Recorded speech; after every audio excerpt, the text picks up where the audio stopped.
اگر اسے سورۃ النساء کی آیت پتہ ہوگی کہ جو لوگ یتیموں کا مال نہ حق ہڑپ کر رہے ہیں وہ اپنے پیٹ میں دوزخ کی آگ بھر رہے ہیں، جو آگ اس وقت تو ہمیں نہیں جلا رہی لیکن ڈورمنٹ پوزیشن میں ہے، آخرت کے اندر یہ ایکٹیو ہو جائے گی۔ ڈاکٹر سراج صاحب اکثر کہا کرتے تھے رحمہ اللہ تعالی کہ جو دنیا میں صرف مورل لاز جو ہے وہ ایسے ہیں جو ایکٹیو نہیں ہے، فزیکل لاز سارے ایکٹیو ہیں۔ اگر کسی کی زبان پہ انگارہ رکھ دیا جائے زبان جل جائے گی، لیکن حرام کا لقمہ رکھا جائے، آپ خنزیر بھی بے شک زبان پہ رکھ لیں زبان نہیں جلے گی، کیونکہ وہ مورل لاز ہے، وہ آخرت میں جا کے وہ ایکٹیو ہو جائیں گے۔ کسی نے حرام کا مال کھایا تھا، دنیا میں نہ بھی نکلے، اس کے پیٹ میں درد نہ بھی ہو، آخرت میں وہی سارا مال اس کے اوپر عذاب بن کے مسلط کر دیا جائے گا۔ تو حقوق العباد کے معاملے میں بھی قطع رحمی کرتے ہیں، اور قطع رحمی سے مراد جو رحمی رشتے ہیں، آپ کے قریبی رشتے دار ہیں، ان کے ساتھ وہ اس نے سلوک نہیں کرتے۔ بخاری و مسلم دونوں میں حدیث ہے، جب اللہ تعالیٰ نے صلہ رحمی کو پیدا فرمایا تو اس کو مخاطب کر کے کہا کہ جو تجھے جوڑے گا میں اس سے اپنا تعلق جوڑوں گا، اور جو تجھے توڑے گا میں اس سے اپنا تعلق توڑ لوں گا۔ تو یہ اسلام میں حقوق اللہ اور حقوق العباد یہ پیرلل میں چلتے ہیں۔ غامدی صاحب اکثر ایک بات کرتے ہیں کہ اگر کسی شخص نے کسی کا مال ناحق ہڑپ کیا ہے، یا کسی نے اپنے بھتیجوں یا بھانجوں کی جائیداد کے اوپر ناحق قبضہ کر لیا ہے، یا اپنی سسٹر کی وراثت دبا لی ہوئی ہے، اور وہ یہ سمجھتا ہے کہ میں پہلے تہجد کے 2 نفل پڑھتا تھا اب 4 پڑھ لوں گا تو میری وہ چیزیں معاف ہو جائیں گی، نہ، کبھی نہیں معاف ہوگی۔ آپ خانہ کعبہ میں تکبیر اولیٰ کے ساتھ پوری زندگی بھی نمازیں پڑھتے رہے، ایک پیسہ بھی کسی کا دبایا وہ معاف نہیں ہونا۔ بخاری و مسلم دونوں میں حدیث ہے، جس نے ایک بالش زمین بھی کسی کی دبائی 7 زمینوں کا توق اس کے گلے میں ڈال دیا جائے گا قیامت والے دن۔ 7 زمینوں کا توق صرف ایک بالش، 9 انچ زمین۔ یہاں لوگ پورے مکان ہڑپ کر جاتے ہیں، پلاٹ ہڑپ کر جاتے ہیں لوگوں کے، اور وہ لوگ یہ سمجھتے ہیں کہ ہم 1 لاکھ بندوں کا دسترخوان چلا کے جو ہم نے لوگوں سے زبردستی زمینیں ہتھیائی ہیں اور اپنی ہاؤسنگ سکیمز بنائی ہوئی ہیں، یہ 1 لاکھ لوگوں کو روزانہ کھانا کھلانا، 1 ارب لوگوں کو بھی روزانہ کوئی کھانا کھلائے، اللہ کو فرق نہیں پڑتا۔ اللہ کے کرائٹیریا ہی بالکل ڈیفرنٹ ہے۔ یہ امپریس ہو جانا کسی کی نیکی سے، یہ تو میرا آپ کا معاملہ ہے نا۔ اسی لیے مسلم شریف میں حدیث ہے، اللہ تمہاری شکلوں اور مال کو نہیں دیکھتا، دلوں اور اعمال کو دیکھتا ہے۔ یہ کیا کس لیے تھا؟ شکل جتنی مرضی معصوم نورانی بنا لو، مال جتنا مرضی اللہ کی راہ میں خرچ کر دو، اللہ نے تو یہ چیک کرنا ہے یہ کیا ہے، کس چکر میں کر رہا ہے۔ اور قرآن حکیم میں کم از کم 4 مقامات پہ یہ مضمون ریپیٹ ہوا ہے کہ جو اس قسم کے اعمال کرنے والے لوگ ہیں، اللہ فرماتا ہے قیامت والے دن ہم ان کے اعمال کی طرف بڑھیں گے اور ان کو بکھرا ہوا غبار کر دیں گے۔ جیسے کوئی ایک فٹ بال کی طرف بڑھتا ہے نا اور ٹھوکر مار کے پرے کرتا ہے، اللہ تعالیٰ فرماتے ہیں ہم ایسے لوگوں کے اعمال کو ختم کر دیں گے۔ وہ اعمال تو ہے ہی نہیں تھے، وہ جن کاموں کے لیے وہ کیے گئے تھے وہ ان کو اجر مل چکا۔ مسلم شریف کی حدیث جو ہے ایک لٹکتی ہوئی تلوار ہے کہ قیامت والے دن نبی علیہ السلام فرماتے ہیں، صحیح مسلم میں حدیث موجود ہے، ایک سخی کو، ایک شہید کو اور ایک قاری کو بلایا جائے گا۔ قاری کو اللہ بلا کے کہے گا تجھے قرآن کا علم دیا تھا، اس کے بدلے تو نے میرے لیے کیا کیا؟ کہے گا یا اللہ میں نے قرآن سیکھا اور سکھایا، اس سے افضل عمل ہی کوئی نہیں تھا۔ اللہ تعالیٰ فرمائے گا تو نے اس لیے سب کچھ کیا کہ لوگ تجھے کہ بڑا علامہ ہے، بڑا قاری ہے، تو دنیا میں تجھے اجر مل چکا ہے، جس کام کے لیے تو نے ایفرٹ پٹ کی تھی تو نے اجر کما لیا، میرے ہاں کوئی اجر نہیں، الٹا منہ کر کے دوزخ میں۔ پھر ایک سخی کو بلایا جائے گا، اللہ فرمائے گا اتنا مال دیا تھا کیا کیا؟ کہے گا یا اللہ میرے دسترخوان چلتے تھے، غریبوں کو بانٹتا تھا، میں آئے دن میں سیلاب کے اندر جا کے میں وہ چیک کاٹ کے دیا کرتا تھا، کتنے لوگوں کا خرچہ میں نے اٹھایا ہوا تھا۔ اللہ طرف بائے گا یہ تو نے سب کچھ اس لیے کہ لوگ تجھے کہیں بڑا سخی ہے، بڑا اللہ کی راہ میں خرچ کرنے والا ہے، تو لوگوں نے خوب تیری تعریف کی ہے نا دنیا میں، تو بس یہی اجر تھا، میرے پاس کوئی اجر نہیں اب تیرے لیے، الٹا منہ کر کے دوزخ میں۔ اللہ کی آپ غیرت دیکھیں کہ اللہ تعالیٰ کسی نیک عمل کو بھی قبول کرنے کے لیے تیار نہیں ہے اگر خالصتاً اس کے لیے نہ ہوا۔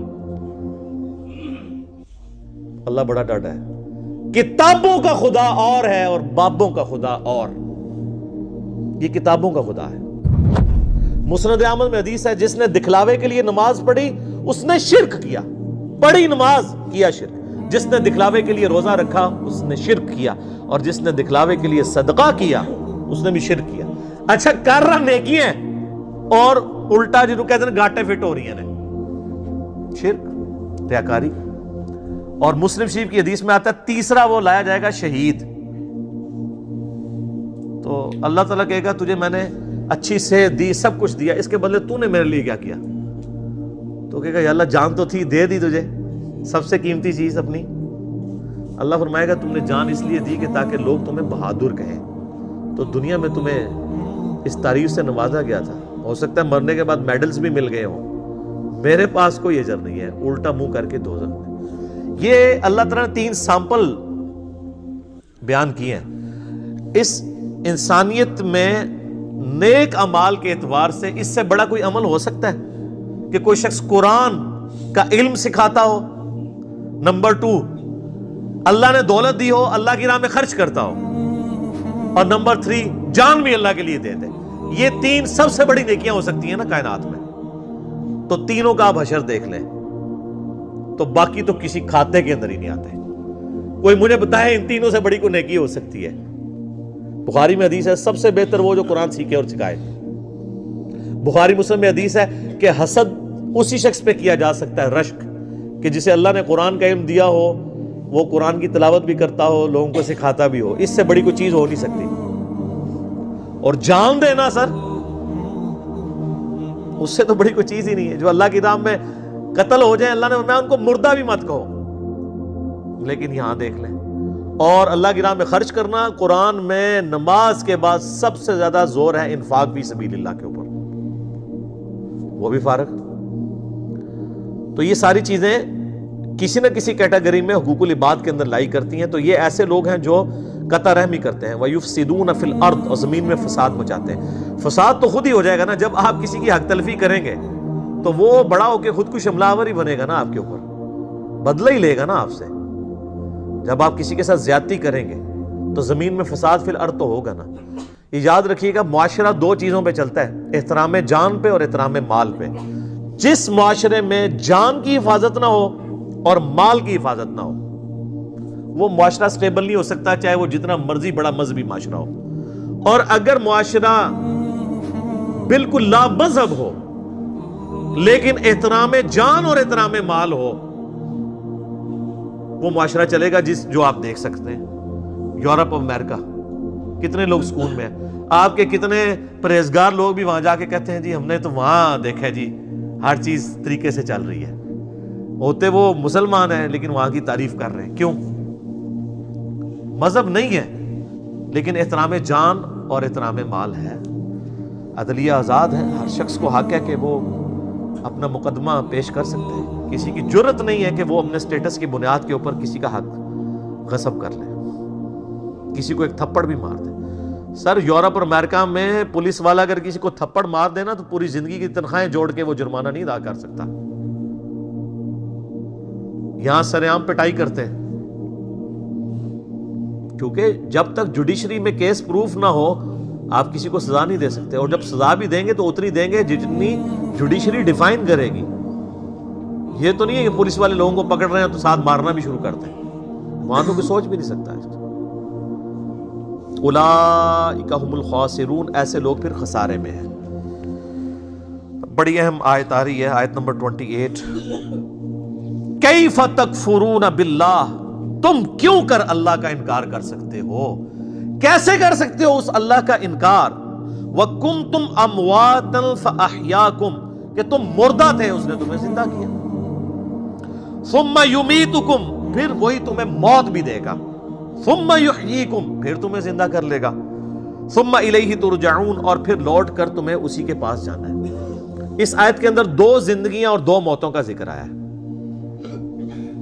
جس سے ہر ذی روح کو گزرنا پڑتا ہے۔ اللہ تعالیٰ نے جب روحوں کو پیدا فرمایا، جسم تو بعد میں دیے گئے نا ان کو، جن سے روحوں سے عہد ہوا الستو بربکم، اس کے بعد انہیں ایک نیند سلا دیا، موت۔ وہ پہلی موت تھی جو ہر ایک پہ طاری ہوئی۔ پھر اللہ تعالیٰ اس دنیا کی زندگی میں اسے ماں باپ کے ذریعے پیدا کرتا ہے، یہ اس کی پہلی زندگی ہوتی ہے۔ اس سے پہلے جو تھی وہ تو روحیں تھی نا، روح اور جسم کے ساتھ تو زندگی یہ بنی نا۔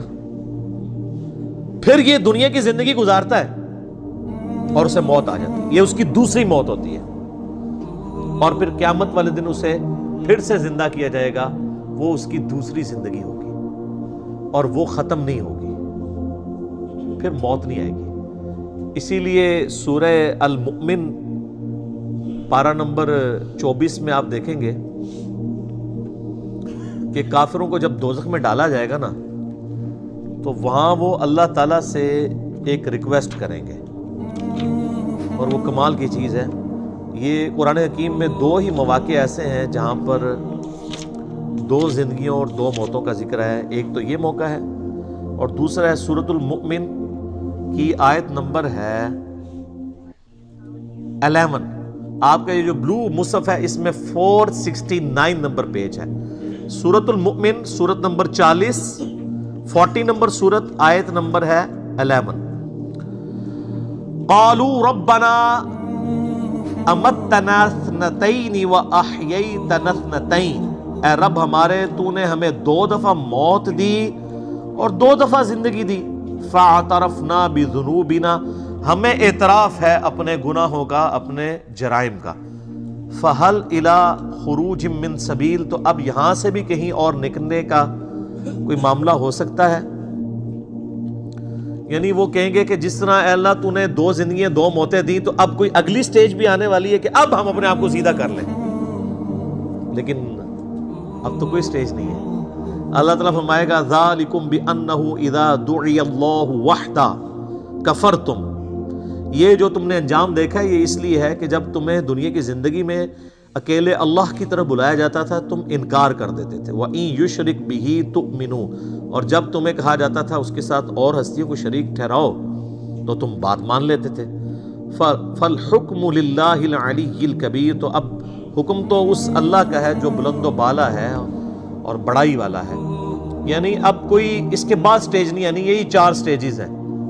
پہلی موت جو اللہ نے ارواح کو سلا دیا، اس کے بعد پہلی زندگی جب جسم دے کے ماں باپ کے ذریعے دنیا میں ظہور ہوا، اور پھر دنیا کی زندگی گزار کے کسی کو جوانی میں موت، کسی کو بڑھاپے میں موت، اور اس کے لیے موڈ کوئی بھی ہو سکتا ہے، کوئی ایئر کریش میں مرے گا، کوئی ہارٹ کے فیلئر سے مرے گا، کوئی گردوں کے فیلئر سے مرے گا، کوئی کسی شیر کے منہ میں چلا جائے گا، کوئی روڈ ایکسیڈنٹ میں مر جائے گا۔ ایگزٹ ہر بندے کا اس دنیا سے، تو وہ دوسری موت ہوگی اس کی، اور پھر دوسری زندگی ہے قیامت والے دن جس کے بعد موت نہیں آنی۔ بخاری میں حدیث ہے کہ میدان محشر میں لا کے موت کو مینڈے کی شکل میں ذبح کیا جائے گا۔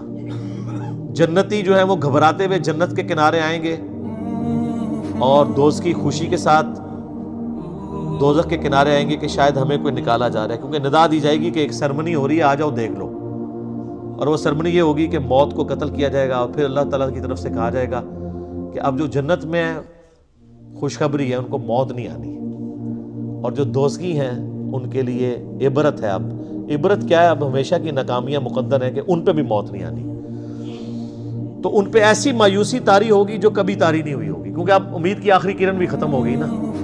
سورہ الفرقان میں آتا ہے نا کہ وہ موت اللہ تعالیٰ مانگے گا، ایک نہیں ہزاروں موتیں آج مانگو، موت نہیں تمہیں آئے گی، کیونکہ موت سے وہ سمجھیں گے کہ معاملہ ٹل جائے، تو موت نہیں آئے گی۔ اللہم اجرنا من النار، اللہم من احییتہ منا فاحیی علی الاسلام ومن توفیتہ منا فمن يعمل مثقال ذرة خيرا يره ومن يعمل مثقال ذرة شرا يره، ذرے کے برابر بھی نیکی کی ہوگی وہ بھی دیکھ لے گا، اور ذرے کے برابر گناہ کیا ہوگا وہ بھی دیکھ لے گا۔ لیکن ہم صرف ایک ہی دیکھتے ہیں، کہتے ہیں وہ تو اللہ نے کوئی اینی جی نیکی پسند آ جائے جی ساڑی، وہ تو اینی جی نیکی تے بھی چھوڑ سکتا ہے، اگے نہیں پڑھتے کہ اینے جی گناہ تے بھی پکڑ سکتا ہے۔ تو یہ بیلنس وہ اللہ کی مرضی، آج کی ڈیٹ میں کوئی یہاں بیٹھ کے نہیں ڈیسائیڈ کر سکتا کہ میری کون سی نیکی کام آ جانی ہے۔ آج کی ڈیٹ میں تو ہمیں ڈر ڈر کے زندگی گزارنی چاہیے۔ جو صحیح بخاری میں حدیث ہے، نبی علیہ السلام ایک چوراہے سے گزر رہے تھے تو چند اصحاب آپس میں مذاق کرتے ہوئے ان کی ہنسنے کی آواز بلند ہو رہی تھی تو حضور نے فرمایا کھڑے ہو کے، جو میں جانتا ہوں نا، اگر تم جانتے تو بہت کم ہنستے، زیادہ رویا کرتے۔ حضور کو تو پتا تھا مرنے کے بعد کیا ہونے والا ہے انسان کے ساتھ۔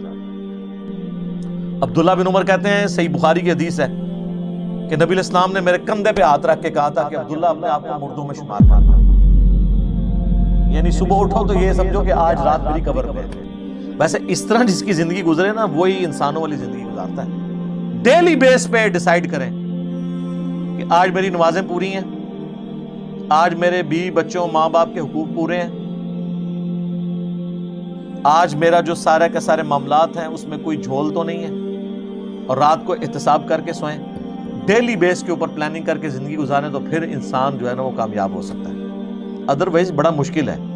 یہ تو نہیں ہے کہ وہ ہفتے میں ایک دن جمعے کی نماز پڑھنی ہے اور سال میں 2 دفعہ عید کی نماز، یہ بڑا مشکل سودا ہے۔